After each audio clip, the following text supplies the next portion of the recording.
नमस्कार, आप देख रहे हैं न्यूज फॉर नेशन और मैं हूं प्रियदर्शन।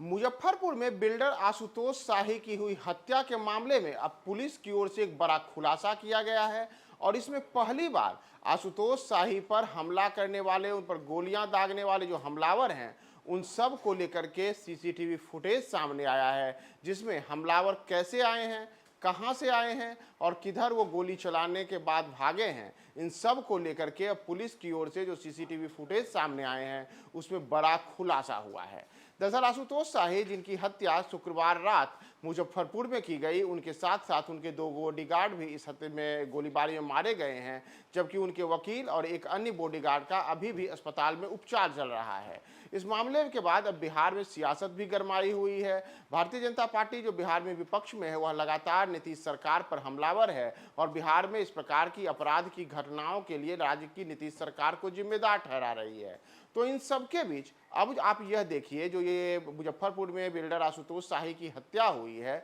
इसमें जो हमलावर आए हैं वो हमलावर दो अलग अलग मोटरसाइकिल से आए हैं और सीसीटीवी फुटेज में अभी जो आप देख रहे हैं, इसमें जो हमलावर हैं वो दोनों हमलावर आने के बाद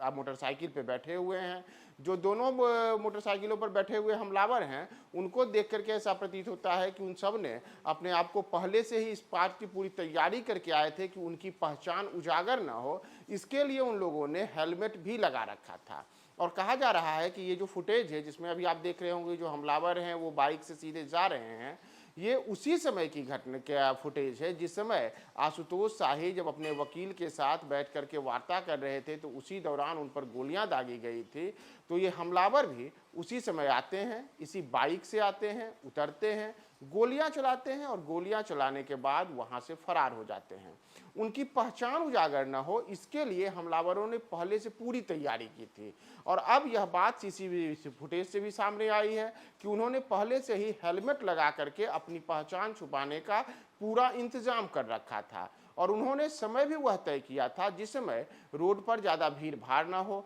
कोई ज़्यादा अब लोगों की आवाजाही ना हो। और इसीलिए पूरी तरीके से रेकी करने के बाद जब आशुतोष शाही अपने वकील से मिल रहे थे, तो उसी दौरान रात के अंधेरे में हमलावरों ने उन पर ताबड़तोड़ फायरिंग की। आशुतोष शाही वहीं ढेर हो गए। उनके बॉडीगार्ड जो थे, उन लोगों ने जब उन्हें बचाने की कोशिश की, तब हमलावर इस पूरी तैयारी से थे कि जो भी उनके रास्ते में आएगा उन सबको खत्म कर दिया जाएगा।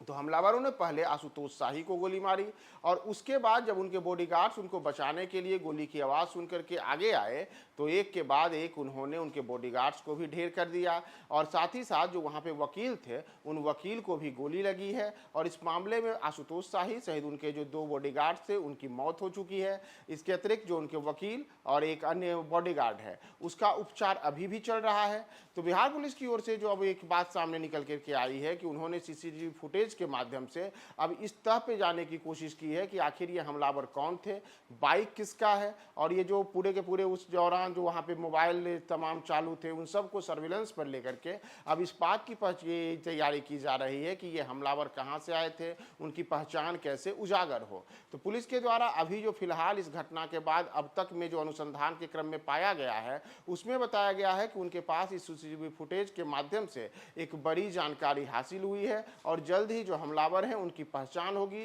जिसके बाद यह पता चलेगा कि बिहार के मुजफ्फरपुर में बिल्डर आशुतोष शाही की हत्या में कौन लोग शामिल थे। और इससे जो बिहार की सियासत भी गरमाई है, इसमें अब बिहार पुलिस क्या खुलासा करती है, हम आपको तमाम अपडेट्स बताएंगे। आप हमारे साथ बने रहें न्यूज 4 नेशन पे।